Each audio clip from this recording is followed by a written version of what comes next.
මගේ නම කම්බුස්සාවල සිරිපාල කොටිතොක් කියලා තමයි නම තියෙන්නේ. නැත්තම් කවුරුත් මේ විවහාර වශයෙන් භාවිතා කරන්නේ කවියා කියලා. කවියා දෙනා. ඔව්. හම්බන්තොට දිස්ත්‍රික්කයේම සියලුම දෙනා දන්නේ කම්බුස්සාවල කවියා කියලා තමයි ඔක්කොම දන්නේ. ඔබතුමාගේ වෘත්තිය? මම 1998 දී ලංකා දිවර සංස්ථාවේ රැකියාවක් දුන්නා හම්බන්තොට දිවර සංස්ථාවේ. ඒකේ අවුරුදු 16ක් සේවය කළා මම විශ්‍රාම ගියා. දැන් ඉතින් ගොවිතැන් කටයුතු තමයි කරගෙන ජීවිකාව ගෙනියන්නේ. මට අහන්න ලැබුණා මේ ඔබතුමා ගැන හොයලා බලද්දි මේ චොපර් එකෙන් ගිහිල්ලා කවි කියපු පුද්ගලයෙක් හැටියට ඔබතුමා ප්‍රසිද්ධයි. ඔව් මම 1970 තමයි මහින්ද මහත්තයා ලාබාල මන්ත්‍රීවරයෙක් වශයෙන් පිළිගත් ආසෙන් තරඟ කරද්දී මම මට එතකොට අවුරුදු 12යි. මම පොඩි එකා මේ කඩේ ගාට එනකොට පාට එනකොට කවි කියනවා. එතකොට 1970 අපේ කම්බුස්සාවල ගමේ තිබුණා මහින්ද මහත්තයා රැස්වීමක්. ඒ රැස්වීමට ගමේ අයියා කෙනෙක් ඇවිල්ලා මට කිව්වා මේ අද මහින්ද මහත්තයා කවියක් කියන්න යමුයි කියලා.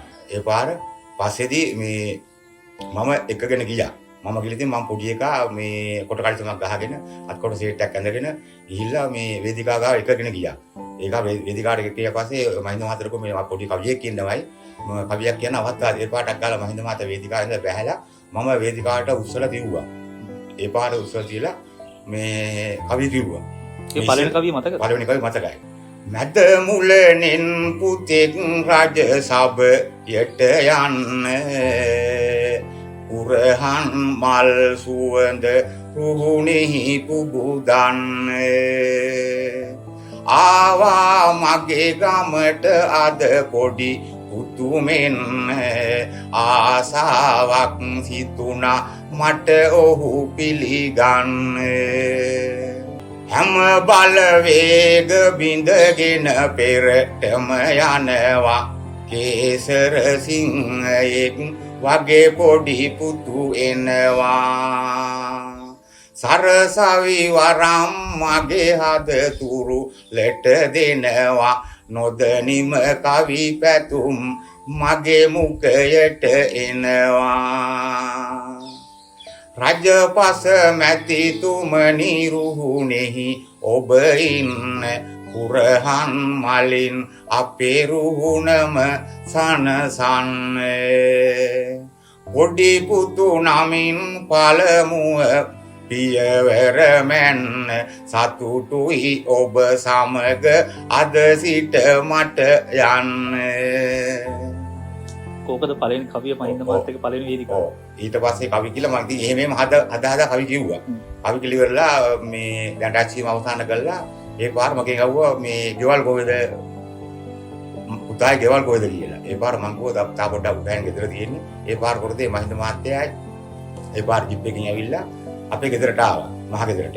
ඇවිල්ලා අම්මා තාත්තා හම්බෙලා කිව්වා මේ මම දැන් මේ පුතා එක්කෙනා කිව්වා මගේ රැස්වීමේ කවි කියන්නේ. ඒ පාර තාත්තලා ඉදා ඉඳලම ඊ රාජපක්ෂ මහත්තයා කාලේ ඉඳලම තාත්තලා ඒ පැත්තට තමයි වැඩ කරලා තියෙන්නේ. ඒ පාර තාත්තා අපි කැමතිලා කිව්වා එක් යන්නේ කියලා. ඒ පාර මම එකගෙන ගියා. එකගෙන ගිහලා මේ මහින්ද මහත්තයා රැස්වීම මේ ඉවර කොල්ලා දවස් 7ක් විතර මැද මේ මහින්ද මහත්තයා හැමදාම ඉන්නේ ගිහිල්ලා රැස්වීම කරලා මේ වීරගටියේ බුද්ධික පල්ලිය ගෙදර ගිහලා තියෙනවා මහින්ද මහත්තයා ආත්තා කෙනෙක් මහින්ද මහත්තයා ආත්තම්මයි කියලා. ඒ තමයි රැත් නිදාගන්නේ. මේ නන්දා රාජපක්ෂ මැඩම් මේ තමයි අපේ කවියා ඉන්නෝ කවි කියන්න ඕනේ කියලා මම ඉතින් රැත් මහින්ද මහත්තයා කවියා නගින්න යන් රැස්වීම වල දැන් මට කවියාගේ තමයි ආමන්ත්‍රණය කරන්නේ. මහින්ද මහත්තයා මට කවියා කියලා ඉස්සෙල්ලම කිව්වේ. කවියා කියලා. ඒ පාර අද ගියත් කොයියාම ගියත් දැනටත් කවියා කොහොමද සැප දුක් කියලා. ඒතර කොහොමද මේ චොපර් එකෙන් ගිහිල්ලා නැත්නම් ප්ලේන් එකෙන් ගිහිල්ලා මේ චොපර් එකෙන් ගියේ ඉතින් 77 මැතිවරණේ මම හොයාගෙන ආවා මම එක්කෙන්නේ කියලා මහින්ද මහත්තයා පිටක් කළා. අර කම්බුස්සාල කවියා එක්කෙන්නේ කියලා මහින්ද මහත්තයා එව්වා. ඒ දෙන්නේ. දැන් ආයේ කුරු මහත්තයා විල්සන් අයියා. ඒ පාර ඇවිල්ලා මේ එකගෙන ගියා. එකගෙන ගියන් පස්සේදී දැන් මහින්ද මහත්තයායි මේ ළඟ අග්‍ර ප්‍රෝහිතයෝ වශයෙන් ළඟෙන්ම හිටියේ හීලේ රාලාම හිටියා. එතකොට පිය මහත්තයා කියලා කෙනෙක් හිටියා. පිය මහත්තයා වැඩි UMP එකට තමයි වැඩ කරන්නේ. නමුත් මහින්ද මහත්තයාත් පක්ෂව තමයි හිටියේ. ඒ 77 දී ඊළඟට සිරිමෝව බණ්ඩාර නැතිනේ මේ කරන්න ආවේ 77 දී. ඒ පාර මේ ඇවිල්ලා මිද්දේ නිදුන මහ රැස්වීම. මහරජසීම මම දැන් මේ කවි කියන්න ආවා. කවි කියන්න ගිහිල්ලා ඒ පාර බෙලියත්තේ තිබුණා මේ මහරජසීම. ඒ පාර එතෙන්ටත් ආවා. දැන් රසීම මාල වෙලා ඒ පාර තුන් තිස්සමාරාමේ. ඒ පාර තිස්සමාරාමේ ගියා. ගිහිල්ලා ඉවරලා ආපහු ආවා මේ මැදමුලට. මහින්ද මහත්තයාගේ ගෙදරට. ඇවිල්ලා කට්ටිය. මහින්ද මහත්තයා හිරුමාව මැතිලා ඔක්කොම. චොපර් එක තිබුණේ මේකේ මේ විරටි රේඩියෝ තුලනේ ගාව.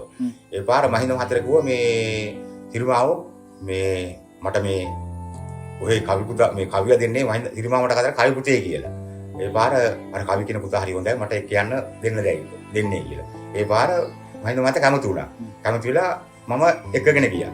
එකගෙන ගිහිල්ලා ඉස්සෙල්ලම ගියා අත්තනගල්ලේ. මහරජී. අත්තනගල්ලේ ගිහිල්ලා ඒ පාර මේ පස්සේදී වේදිකාවේ මට කවි කියන්න දුන්නා. ඒ පාර පස්සේ වේදිකාවේ කවි කියනකොට මේ මෙන්න මේ කවියක් කිව්වා. කවදත් නොපැරදුණු නිල්ලත්තන ගල්ල මේ වර කරනවා මේ ඇති අලි ගොල්ල කරමින් හැමට ජනතා සහනයේ මෙල්ල මෙවරත් දිනනවා අපේ සිරිමා කෙල්ල රට රටවල් පවා ජය ලැබු අපේ අම්මා ගරු බණ්ඩාරනා එක අගමැති අම්මා රට ජාතියට සේවය කළ අපේ අම්මා ලක්කම්මා මෙතත් අපේ අගමැති අම්මා අත්තන ගලුපුරයේ අද නිල් දද බැන්ද කරුණක් මම කියමි සබයට මනනන්ද සිරිමා මැතිනි අපගේ පන ඇති කොන්ද 69 ලක්සෙකින් දිනනවා වැඩි ඡන්ද කියලා එහෙම ඉතින් අර කවි කිව්වා. අලි මෙල්ල කරන්න ඒ විදිහට කවි කිව්වා. අලි මෙල්ල කරේ කොහොමද? අලි මෙල්ල කරා කියන්නේ මේ බිලියත්තේ චන්දිල්ලනේ ආයේ මහින්ද මහත්තයත් එක්ක ඉල්ලුවේ දොස්තර රංජිත් අතපතු මහත්තයා. තංගල්ලේ. අත්ෑවේ. ලක්සන අලි පැටියා රංජිත් නතපත්තු UNPA ගෙරි කුණ කරලා ගත්තු මැද මුලෙන් අපට මේ වගේ පොඩි පුත්තු රංජිත් මෙදත් යවනවා මම විල්පත්තු කියලා එහෙම කිව්වා. ඒතර මේ කියන්නේ අර සාමාන්‍ය මැතිනිත් එක කිව්ලා මැතිවරණ කීයක් වේදිකාවක මැතිවරණ මහරජීන් 85ක කවි කිව්වා. 77 දී මහින්ද මහත්තයා උදව් කරනවා විජේ කුමාරතුංග මහත්තයා. විජේ කුමාරතුංග මහත්තයා ඇවිල්ලා මීගහඳුරේ කියලා වලව්වක් තියෙනවා. ඒ වලව්වෙන් තමයි කෑම කෑවේ. කෑම කාලේ නෝට මහ වරුසාවක් ඇස සූර්යවතික මහ රැසීම මහින්ද මහත්තයාගේ. ඒ පාර රැසීමට යන තියදී අපි ගියා කෑම කන්න එහෙ. ගිහිල්ලා දැන් විජේ කුමාර ජිප් එකේ තමයි මම නැග්ගේ. නැගලා ඉවරලා පස්සේදී මේ ජිප් එක පෙල්ලුණා එන බණ්ඩයකදී. පෙල්ලුණා පස්සේදී මේ දැන් අපි කාගෙත් ඇඟේ මඩ ගෑවිලා ෂූට් නෑ දැන් යන්න අපි රැසීමට යන්න. ඒ පාර විජේ කුමාර මහත්තයා ගාව තුන මේ රෙදිගෙන ඉව බෑග් එක රෙදි. විජේ කුමාර මහත්තයා ගාව. ඒ පාටක් දාලා අපේ කවියක් මේ මඩවලින් නාලනේ කියලා ඒ පාර මට දුන්නා මේ නිල් පාට බතික් ෂේඩ් පහකුයි කලුසනුයි දුන්නා. අදත් මගේ ගාව තියෙනවා මේ විජේ කුමාර මහත්තයා කලුසන්. රජපස මැතිඳුරුනේ අපි හැම රැක්ක ඔහු පෙරදුනත් තව මත් ඔහු අපි එක්ක සියලුම මිනිසුන්ට අතහිත දීරැක්ක මැතිඳුනි ඉන්න හැමදාමත් අපි එක්ක කලබල කාලේ ගොඩක් කට්ටිය මැදමුලනේ ගෙදර වලව්ව මහත්තයා තමයි කන්න බොන්න දීලා ඒ කියන්නේ හවස හැමදාම 3:00ට ඒ පැත්තේ ගෑනු කට්ටිය ඇවිල්ලා බත්තාල වේලලා කොටලා ගුලි හදලා හවස් 3:00-4ට විතර මේ මේසෙ තියෙන මේසෙට ලේත්ති කරලා ඒ සිය තුන අයින කට්ටියට ඉතින් දවසකට 300ක් 400ක් සහභාගීනෝ මැදමුල්ලේ වලව්වට. ඊළඟ මහත්තයා ඉතින් අර ඒ දරු තුන් දාන පාලම් හදලා තියෙනවා. ඉතින් ඒවා මතක් කරලා දුන්නාම ඉතින් මම මේ ඒවට හදලා කවි කීකි තමයි යන්නේ පෙරහැර යනකොට. දියේ මැතිඳු ආදර වර පියාණනි දුන්නේ රුහුණේ ජනතාවට අමා පැණි කාගෙත් එදා අපේ කුසගිනි නිවාලුනි නැවතත් ඉපදෙන්න දියේ පියාණනි. ඔය මේ වලව් දෙකේ කතාව මොකද්ද? 77 දී බිලියර් තාසන් ඉල්ලුවේ මේ මහින්ද මහත්තයා මුල්ගල සීටට ඉල්ලුවේ බැසිල් රාජපක්ෂ මහත්තයා. බැසිල් රාජපක්ෂ මහත්තයාත් එක්ක තරඟ කළේ රළුලාලා. ඉතින් පස්සේදී රළුලාලා මේ බැසිල් මහත්තයාගේ රැසින් වලටත් මේ කවි කියන්නේ හිටියා මේ සුගතයියා කියලා මෑලකට උඩ කවි. ඒ පාර මේ පස්සේදී එතුම තමයි ඒ රැසින් වලට යන්නේ. පස්සේදී දැන් කුමාරකොල්ලා මහින්ද මහත්තයා රැසීමට ආවා බැසිල් මහත්තයා. ඒ පාර දැන් මහින්ද මහත්තයා බැසිල් මහත්තයාට මේ මහින්ද මහත්තයා මම කවි කියනකොට බැසිල් මහත්තයාට මං ගැන හිත කියලා කවි වලට මට කිව්වා මගේ රැසීම වලට දවස් දෙක තුනක් එන්නේ කියලා. ඒ පාර මම ගියා මේ බැසිල් මහත්තයාගේ රැසීම වලට කවි කියන්න. ගිහලා තිබුණා අතුවේ රැසීම මේ බැසිල් මහත්තයාගේ. ඒ පාර රැසීමේදී මම කවි කිව්වා. අලුලාලම්නේ ඉල්ලන්නේ.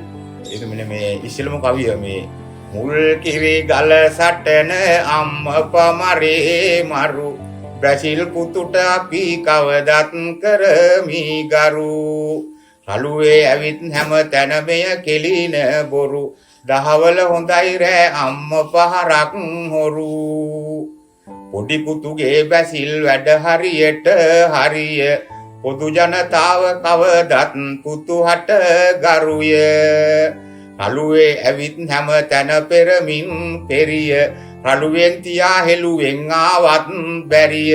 ඒ කවි කියනකොටම රළුලාලාමේ එතන රැසීමකට ගිහිල්ලා එතන යන ගමන් එපාර මට කෝ තෝ 21 දා මරන් කනවයි කියලා රළුලාලා. එතකොට මෙහෙම කියනකොට මං කිව්වා මේ වෙරි මර ගාතේ බීගෙන මොහු අසික් කිත රජ සභයට යවලා රළුවේව වැඩක් නැත රජ සභයට ගියත් රළුවේ හරිම කැත රළුවේ රාල හාමිට මෙය ඇපෙත් නැත කියලා කවි වුණා. මහින්ද මහත්තයාගේ අර යෝධයාගේ කතාවක් ගැන මොකක් හරි කිව්වා.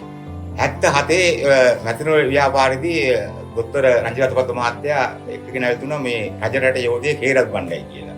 ඇස්වීම වල වේදිකාවට යනවා.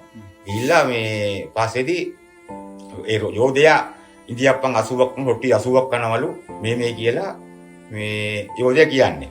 ඒ පාර පස්සේදී මහින්ද මහත්තයා රැස්වීම තුනවා මේ අතුබලේ වීරයටි. කියන්නේ යෝධයා කියන්නේ සාමාන්‍ය මිනිස්සෙක් නෙමෙයි. මිනිස්සෙක්. ඔසේක් නෙවෙයි. නමුත් රජ රටින් එක්කලා යෝධයෙක් තමයි රැස්වීම වල එක ගිහිල්ලා මේ මිනිස්සු අහන්නේ රාජපක්ෂලා මොකද කරේ කියලා. ඒ පාර මහින්ද මහත්තයා කෝ කවියා අර යෝධයාට මොකක් හරි කවියක් හරි හදලා කියනකො. ඒ පාර මං කෝ මොකක්ද ඒක කියන්නේ කියලා. මහින්ද මහත්තයා ඒ පාර අමුතු අන විදිහට කියනවා කවියක් හදලා. ඒ පාර මට චක්කාල හිතෙන මෙන්න විදිහට කියන්න ඕනේ කියලා.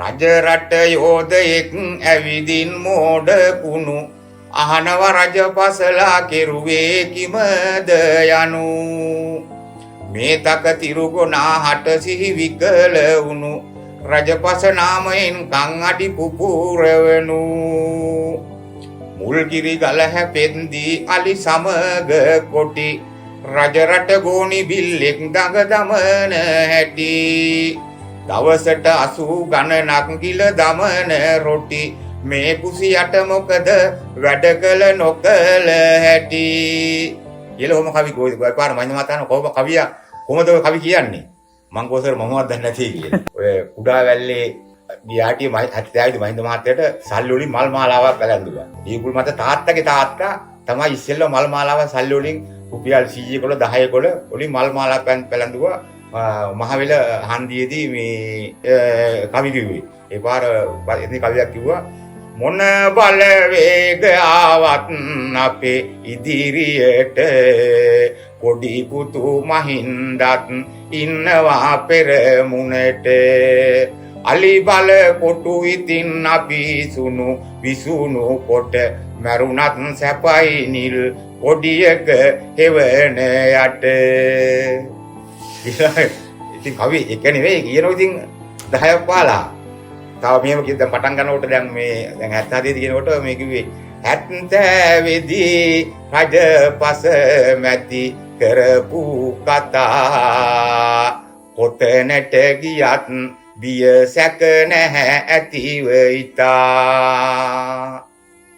පොදු ජනතාව කවදත් ගරු කරන ඉතා අපි පිළිගනිමු මැද මුලනේ වීර පුතා. රජපස මැතිතුමාද ඔබේ ගම් පැත්තේ ඇවිදින් සිටින බව කවුරුත් දැනගත්තේ. කවුරුත් එකිනෙකාද ඇවිදින් නැත්තේ අද ගම්පුරය ඔබලගේ බැබලෙනු ඇත්තේ. 70 වෙදී අතපත්තු ගෙදර යති පොඩි පුතු මහින්දව අපගේ පෙරට එති. වෙලියත්තට මෙදා වෙන දීවර ඇමති රංජිත් මෙදත් විකුණයි සුදු බෙහෙත් පෙති. 88 89 තිබූ මහා පීසනය රජපස මැතිඳුගේ වෙලියතු ආසනය. එතුමා එදා රැකගෙන බුදු ශාසනය. සුමගට ගත්ත අර තිබූ මහා බීසනය. අම්මලා එදා ඇඬුවා උණු කඳුළු සලා. රජපස මැතිඳු සොයමින් ඒ කඳුළු සලා. අම්මේ අඬන්නේ ඇයි දැයි අසනු බලා. අනේ පුතේ මගේ පුතු අද නැතිලු මලා. එතකොට රාජපක්ෂ මැතිතුමා කියනවා අඬන්න එපා මේ මොකක්ද වෙලා තියෙන්නේ එපාර කියනවා මගේ පුතානේ බේරලා දෙන්න මගේ පුතා මරණයෙන් බේරලා දෙන්න කියනකොට හරි කලබල වෙන්න එපා කියලා ඒ මහින්ද මහත්මයාගේ රට එක්ක එන්න ඒ පුතා කියලා මහින්ද මහත්තයාට ගෙනල්ලා මහින්ද මහත්තයා ලැගෙදින් කන්න බොන්න දීලා ආරක්ෂාව සපයලා සෑහෙන සේවයක් කරපු නායකයෙක් තමයි මහින්ද රාජපක්ෂ මහත්තයා. ඉතින් වලගු මහත්තයාත් සෑහෙන වේසක් මාත දරාගෙන ඒ ගමේ කාන්තාව ගෙදරට ගෙන්නෝලා කෑම බීම ටික වියලා යන්නේ කට්ට කන්න බොන්න දීලා ඒ කට්ටියගේ දුක තුනී කර නායකයෙක් උදාරතර නායකයෙක්. ඊළඟට 30 වසරක යුද්ධයක් තිබුණා. 30 වසර යුද්ධ තුන 2005 ජනාධිපති මැතිවරණ වෙලාවේදී මේ කවුරු කිව්වේ මේ 30 වසරක කුරු යුද්ධය අවසන් කළ දෙන්නේ කියලා. ඉතින් එතුමා වියක් සකන් නැතුව රට ජාති වෙන අපේ මාතෘ භූමිය අපිට ජීවත් වෙලා ඉන්න එතුමා සෑහෙන වෙසක් දරලා මේ අපිට නිදහස් කරලා දුන්නා. එතුමාට අපි ඉතින් අනේක වාරයක් අපි නායකත් සියලු දෙවියන්ගේ දේවාරස ලබා දීලා එතුමාට ජීවිත රත්නයේ ආශිර්වාද ලැබෙලා ප්‍රාර්ථනා කරනවා. ඊනොට මට මෙන්න මේ කවියක් හිතුණා මම මාතර කියන්න. මහා ජනතාව කවදත් අපි කරමි ගරු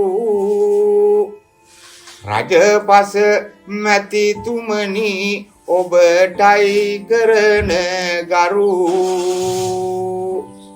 යහපත අපට ලැබ දුන් දිවි තිබෙන තුරු ඔබ ජීවත් වෙන්න ඉර හඳ තියෙන තුරු